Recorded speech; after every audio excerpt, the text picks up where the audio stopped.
আপনার হলো এরকমও হয়েছে, দুই পা ফাঁক করে লাঠি দিয়ে আমার পুরুষাঙ্গে আঘাত করেছে। মানে বলতেছে যে আমার মানে ভবিষ্যৎ নষ্ট করে দেবে, এরকম করে বলতেছে, মারতেছে।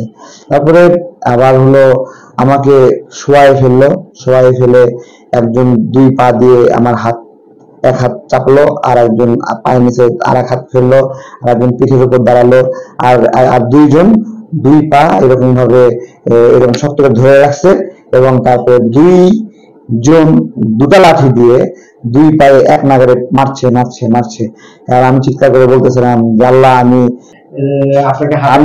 আমি আপনাদেরকে, আমার ছোট ভাই মুনতাসিরের কাছে ছবি আছে, আমার শরীরে 21টা জায়গায় ইলেকট্রিক শক দেওয়া হয়েছে।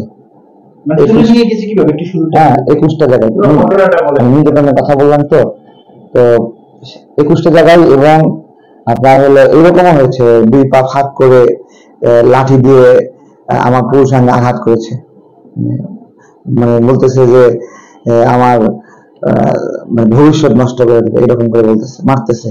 তারপরে আবার হলো আমাকে শোয়াই ফেলে একজন দুই পা দিয়ে আমার হাত, এক হাত চাপলো, আর একজন পায়ের নিচে আর এক হাত ফেললো, আর একজন পিঠের উপর দাঁড়ালো, আর আর দুইজন দুই পা এরকম ভাবে এরকম শক্ত করে ধরে রাখছে, এবং তারপরে দুই জন দুটা লাঠি দিয়ে দুই পায়ে এক নাগারে মারছে মারছে মারছে।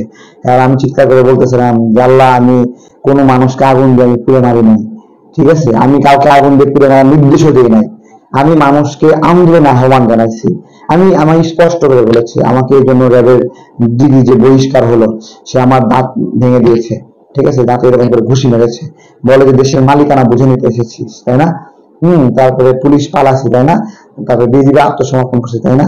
আমি মনে করি আমাকে গ্রেপ্তার করার একমাত্র কারণ আন্দোলন যে থেমে গিয়েছিল। আপনারা জানেন মনে হয় যে ঢাকা বিশ্ববিদ্যালয়ের আন্দোলন ছাত্রদেরকে ক্রাশ করে ফেলেছে, হল ছেড়ে সবাই চলে গেছে। হল ছেড়ে চলে যাওয়া মানে কি? হল ছেড়ে চলে যাওয়া মানে আন্দোলন সেখানে শেষ, আর নাই। দেখেন, আন্দোলনের পুরাটা মানে মোমেন্টাম কিন্তু থামিয়ে দিয়েছিল শেখ হাসিনা সাকসেসফুল ভাবে। আমরা কিন্তু ধরে নিয়েছিলাম আন্দোলন শেষ।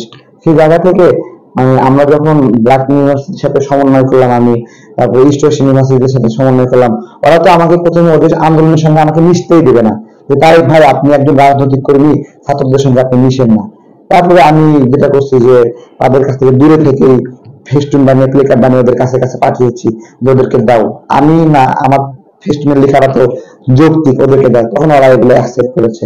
এবং ব্ল্যাক ইউনিভার্সিটি আমাকে পুরোপুরি মানে আমাকে তাদের সাথে মিশতেই দেয় নাই, যে আপনার হলো আসলে